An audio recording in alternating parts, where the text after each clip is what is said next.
We say welcome to the Rogers Center in Toronto. There we are down the first base line. What a game. And the Dodgers stay alive and force a Game 7. Come on in. As usual, the post-game show with my guys, Derek Jeter, David Ortiz, Alex Rodriguez. I'm Kevin Burkhardt. You know this guy. It's Mookie Betts. Mookie, congratulations. Wow. Take us through that last play. That was a bananas way to end a ball game right there. Man, that was crazy. That was crazy. I thought it was a bloop hit. And then I saw Kike like running to catch it, and then I turned and looked at second, and I saw he was halfway. So I don't know if Kike actually heard me, but I was screaming two. But Kike's instincts are so good, man. I mean, he probably saw the whole thing himself, and I mean, if he got it and threw it immediately, the best part of that play was Miggy. That was a sick catch. That was a Yeah, great putting Miggy in there. He was unbelievable. We made like 5 or 6 plays. Obviously, we'll get to your hitting later, but we got to start how it finished. Glass now comes in, second and third, no outs. 3 pitches later, ball game, Game 7. What were you thinking? Like, ground ball to you. Tell me what your mindset is going through right now. To be honest, because this is kind of my first time in the World Series and playing shortstop and all these other things, I was asking Miggy Rowe what to do. So during that pitching change, I was asking Miggy, you know, what do I do right here? And he just kind of let me know, ground ball, make sure he doesn't get to third, just take the play. We're still up 2. Got to get a punch out by Glass. You know, Glass. He said Glass has got to get a pop up right here for us. So he made it really clear and easy for me. And so now I've been in that situation. I have an idea next time, but having Miggy has been a blessing. Little boy, what's going on, homie? Very happy for you. Congratulations on tonight's game, man. Sir, thank you, sir. Been cheering for you big time. Knowing the type of student of the game that you are, and obviously seeing your frustration by not having the result, because I know you a guy that works extremely hard, looking for result every day. I keep on talking to my boys right here every day about it. What was your mindset coming into this game tonight that you guys know that you guys were against the rope and they move you to hit 4? What you know that the responsibility are deeper right there because everybody focused on the cleanup hitters. What was your mindset today? Honestly, man, I know it hasn't been great for me, but you know, this year hasn't been great. So I just want to be there to help the boys, and I came up in a big spot, and you know, my wife tells me all the time, just stay in the moment, just be ready for this next moment. She always tells me you have to mentally be ready for it. Like, I know a lot goes on, but if you keep worrying about that, you won't be prepared for right now. And I mean, I just was able to find a way to lock in. I don't know, God, that's all I can really say. I was able to find a way to lock in, and I got to be ready for tomorrow now. Well, first of all, stop saying you haven't been great. You've been playing great shortstop. And when you play the shortstop position, you can help your team defensively just as much as you can help the team offensively. So you don't have to say that. The other thing is, you know, shortstop's demanding. We talked about it when we did our interview. How have you been able to separate the two, right? When you mentioned about struggling offensively, but going out there defensively and doing what you're doing, how easy or how challenging has it been to separate the two? For me, it's easy to separate the two because shortstop is so hard. It's so hard. If you're not locked in the whole time, you won't be successful at it. And so hitting is obviously really hard, so you have to be in that. But you can't, playing short, you can't go back and forth, man. And so it's easy because it's so hard, if that makes sense. So we got a Game 7 and a couple things. First of all, Tyler Glasnow has never had a save at any level of his career. So this was the first tonight. He comes in, does an unbelievable job. And I guess that means that Shohei's starting tomorrow, it's kind of perfect, right? If you guys are going to go to a Game 7, give us a little feel, Mookie, excitement now going into a Game 7 tomorrow. I mean, I'm trying to come down right now. I had so much energy. But, I mean, I feel like the way Shohei's life is set up is just destiny. You know, like every time in the WBC, the perfect situation comes up and he succeeds. And so tomorrow, Game 7, I mean, well, how could you draw it up any different? You know, so I feel like this is the perfect moment for him. He was made for this moment, and I'm glad he's on our team and we don't have to go against him. Hey, man. You know, I got much love for you and respect. Thank you. Keep the smile out there, man. Yes, keep the smile. You're one of the greatest players that played this game. Never doubt yourself. You're too good for that, man. Yes, sir. Let's go. Go and get it. I love you too, baby. Love you guys, man. Vámonos. Mookie, great. I'm glad I got to make a guest appearance. It's Great been a to see you. long time seeing you guys. Hey, pregame, he looked right in the camera and said, my guy Mookie comes through tonight. I'm just saying, there you go. Maybe we'll do another one tomorrow. There we go. Okay, we'll see. There we go. The great Mookie Betts. Good to have him back. A huge hit tonight. What a win by the Hey, Raiders. wait a minute, wait a minute. Oh, We yes. almost forgot. Yes, We I've been almost waiting for one of these. Wait a minute. That's my dog. I never done my boy. Let's go. Isn't Mookie the original My Dog? Like the OG? The first one. The OG I still got the dog. shirt too. I still got the first one. First My Dog, and now the shirt comes back to Mookie. Mookie Betts and the Dodgers win Game 6. We got a Game 7 tomorrow night. Mookie, thanks, man. That's Can't wait right. to see you tomorrow. Wow, wow, wow. What a Game 6. Dodgers hold on. An electrifying finish. A double play from Kike Hernandez and Miguel Rojas. Left field is second. Dodgers escape. Glasnow his first ever save, whether the minor leagues and the major leagues, comes out of the bullpen unexpectedly to relieve Sasaki. The Dodgers win it 3-1 and force a Game 7 where they are trying to be defending champs, and the Blue Jays are trying to win for the first time in 32 years. Holy cow, we haven't caught our breath since we got out here. That was unbelievable. Derek Jeter is here. David Ortiz. I need some oxygen. Alex Rodriguez, and I'm Kevin Burkhardt. Great talking to Mookie Betts. Let's go back and reconstruct, though, Derek, that ninth inning. That was unbelievable. Sasaki was kind of leaking water even in the eighth inning and got out of a jam. And so 2 on, nobody out. You're bringing Tyler Glasnow, who's never saved a game in his life. I mean, that's what makes baseball a great sport. You never know what's going to happen, right? Just when it looked like Toronto has a chance to steal this game, 3 pitches later, the inning's over. I mean, this was a fun look. These two teams deserve a Game 7. How it's been going back and forth, the resiliency on both sides. Couldn't be more excited for tomorrow night. I'll tell you what. The Dodgers, they are so deep. I mean, you bring Sasaki in the 8th to get 6 out. He throw over 30 pitches, and all of a sudden you have one of your starters that had never closed a game to come and close the game. I mean, that is unbelievable. And one thing, guys, I don't know if you guys pay attention to Glasnow body language coming in as a closer. It seems like he was just starting another game. I mean, he brought his best stuff. He know he got 100 in his back pocket, and he used it right away. You know, Kevin, this reminds me a little bit of the late night Lakers back in the day, Showtime, because these guys are champions, and it doesn't have to be pretty, but they're going to win. They're going to figure out a way to win. You know, Glasnow comes in there, you know, second and third, and in 3 pitches, we got a Game 7. It's really, really unbelievable, and they just find a ways to do it. Rojas made 5 or 6 great plays. Give credit to Doc. He pushed all the right buttons today, and here we go. Dodgers had 4 hits, 3 of them in the 3rd inning. So, kind of to your point, Derek, it's not like, you know, no one's going to remember that. But No. Mookie had the big hit, and then obviously the great defense and pitching was enough. Yeah, well, mentioned it. The best thing for a struggling offense is a dominant shutdown pitcher. And that's what they had. They had the 3 hits at 1 inning, were able to score their 3 runs. First time they've scored 3 runs in an inning. And that's all it took, you know, and then they just rely on their pitching, which the pitching is really what's gotten them to this point. So it's just one of those nights where Toronto Blue Jays are up against one of the best postseason starters we've seen. You know, very easy to overlook, fellas, in this inning because it was a little bit of a subplot. It was the Shohei Ohtani effect. Very quietly, he takes an intentional walk, which then advances the lineup, and then it finally gets to Mookie Betts, and he gets a big hit.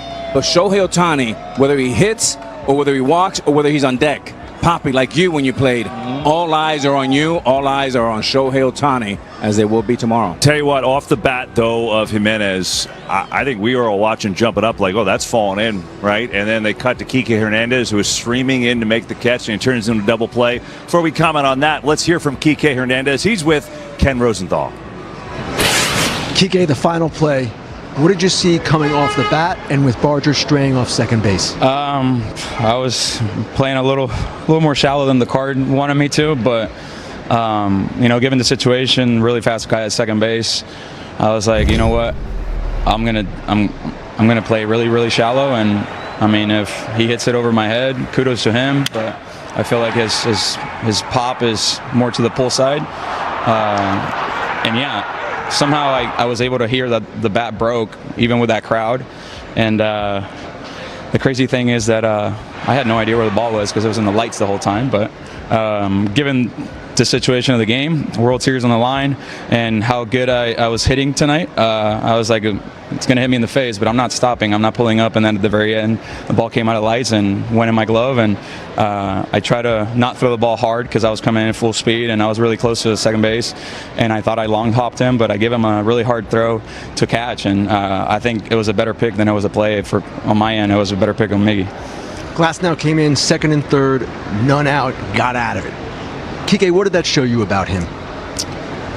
Everybody's willing to do whatever it takes to win this World Series, and there's no tomorrow. If he doesn't get out of that jam, he doesn't get his start tomorrow. So we're all in it together, and I'm sure he's in to pitch again tomorrow, back to back, probably first time in his career. And when I saw him warming up, I was like, oh, what's going on? But it made total sense, and I mean, I'm just really happy that he was able to get the job done, especially given his last start. I thought he made one bad pitch and he got the loss, and or not. Did he lose, or was that? I don't remember what game that was. But anyways, I'm really glad that he was able to get out of jam, and we're forced to Game 7. Yes, you said Game 7 tomorrow. Yeah. What would it mean to you, Kike, to repeat as champions? First back-to-back champions since 1998 to 2000 Yankees. Everything. I mean, whether we're back-to-back or the franchise had never won a World Series, winning a World Series is what we all dream of, man. And the fact that we did it last year is, I think it's more of a coincidence than anything. We're not really thinking about last year because last year was last year. There's a different group, and we're just thinking about this year. The goal is the same: win a World Series, and here we are at Game 7 of the World Series, like every little kid dreams of. And I mean, it's been a heck of a series, and why not play a Game 7? Kike, thanks a lot. Kevin, back to you. Ken, Kike, thanks. First of all, that was a tremendous interview. I mean, he said, I thought the ball was going to hit me in my face. It's a lot to process. It's a lot to process. So let's start with this. Fascinating that he deducted that his pull side is the power, and he was playing more shallow than the card suggested. Just instinct there to do that? His instinct and experience. Yeah. He's playing on his 91st career postseason game, which is a franchise record. But he's right about this. The back end of that play was much harder. As an outfielder, you're taught long hop or no hop, and this was an in-between hop. And from 1 through 10, that's a 15 in the scale of difficulty. Unbelievable play by Rojas. 9 out of 10 times, you don't make that play. Kevin, in this play right here, the only advantage he had is that he don't have a legit power hitter at the plate. So that's when he made the decision of playing shadow. If he had a power hitter that he had to play close to the fence, that's a base hit right there. So as an outfielder, you make that decision based on who's hitting. That's why he complete that play. Well, if it's first and third, he's playing back a little bit more, right? Mm-hmm. Because the tying runs on second, there's the decision. Yeah, it's also experience. Yeah. He's been in these situations before. So, he took the liberty of on his own to play a little bit more shallow. And if there was a younger player that maybe doesn't have that experience, they would do exactly what the card said. But Kike's been in this position. He's been successful in these positions, offensively, defensively. But, like you mentioned, Rojas. How about Doc putting Rojas in the game? Wow. I mean, he made, 4 or 5 great defensive plays. I had him down in Miami, and, he's been a Gold Glove finalist at shortstop before. So not surprised at the defense that he displayed today. Big part of the game, especially when you really didn't get anything going offensively except for that one inning. No matter how good Yamamoto plays, you need the defense behind you. Yeah, just want to repeat a little bit of what you said, Kevin. If it's first and third, you have to play no doubles, which means you're almost by the warning track. So then that becomes a hit. But because the tying run is a second, he's allowed. I mean, we remember in the World Series, Gonzalez with a little bloop. There's a lot of bloopers that go that way, and he got that one. Yeah, just take me through how difficult the play that Rojas made was, just so the fans at home can appreciate that. You guys have been on receiving end of many of those throws. Take me through the play from Rojas's view. Yeah, so as a young infielder and cutoff on relays or outfielders, you're taught either no hop, which is a straight line to the catcher or the place you're throwing, or a long hop, which allows the ball to bounce way over there, almost like a tennis, like really nice long hop. That was an in-between, which, Kike knew he screwed up from the get-go. But Rojas backed up. One thing he did, he backed his head up really nice. He watched that ball come in, and he almost caught it in between his legs. unbelievable play, and I don't think people appreciate how difficult that was. It's like he was playing like a first baseman. That's what it was, on a double play, because Kike was pretty close to him. So he's like a first baseman. You don't want an in-between hop. Sometimes you see shortstops go in the hole and they'll bounce it to first base. Same thing there. If you're an outfielder, you want to bounce it to second base or get it there all the way. But Rojas deserves all the credit on that play. It seems like he got to pay attention to too many things. You got to pay attention to how far the runner is. You got to pay attention to that throw. That was a tough throw. I mean, that is a hard play to complete. And you know what? The most important thing is Dave Robert move. He make it clear why he was putting Rojas at second base. It's crazy. It seems like he know how to move everything around. It seems like he can predict things before it happen, because he talked about playing Rojas today. And look at what happened. How about Mookie saying that Rojas helped him in the game-winning situation? He knows his team. Doc knows his team. He knows what buttons to push. Now, on the other side of that, Kevin, I don't care how good those plays were, they should have never happened. Because when you're at second base, there's no way, 0% you can get doubled up there, especially with Springer coming up and the World Series on the line. You cannot get doubled up. If the ball bounces, you can walk to third. Now you have first and third, and you have Springer, but you cannot get doubled up. No. Wow, that's the crazy part. Springer, who obviously hit the home run that sent him to the World Series, one of the most clutch postseason players in the last 20 years, is on deck. Oh my gosh, so much to unpack. We haven't even talked about Yamamoto yet, who, by the way, is clearly a cyborg and pitched another absolute gem. Let's hear from him. He's with Tom Verducci. Thanks, Kevin. Yoshinobu Yamamoto, your interpreter, Yoshihiro Sonoda. 3 years in a row, Oryx and Los Angeles, you took the ball with your team facing elimination, and you won all 3 games. What is it about you that performs so well in the highest pressure game? プレッシャーが高い中で、強い中で3試合連続いい投球できました。負けたら終わり。どういう気持ちで投げましたか？もうとにかく、自分を信じてというか、チームを信じて、もう本当になんとかポジティブに、思考を持っていって、なんとか、頑張りました。because I trusted myself, trusted my teammates, and then I just wanted to do my job. Yoshinobu, what was it like to watch that last inning, the 9th inning, and what are you looking forward to tomorrow for Game 7? 9回どういう思いで見てましたか？して明日ゲームに向けて。大ピンチにはなりましたけど、2点あったんで、ブルペンにはグラスノもいましたし、とにかく信じて、応援してましたし、明日、お互い総力戦になると思うので、お互いがベストを出して、最高の結果になったらなと思います。because we were still leading 2 runs, and then we also had Glass now in the bullpen, so I trusted them. And then tomorrow, I believe, because both teams got to bring everything out. So I think it's going to be a great game. Thank you, and congratulations. We'll see you Game 7. Thank you. Thank you. Back to you, Kevin. All right, Tom, appreciate that. How's Yamamoto been this series? Pretty good.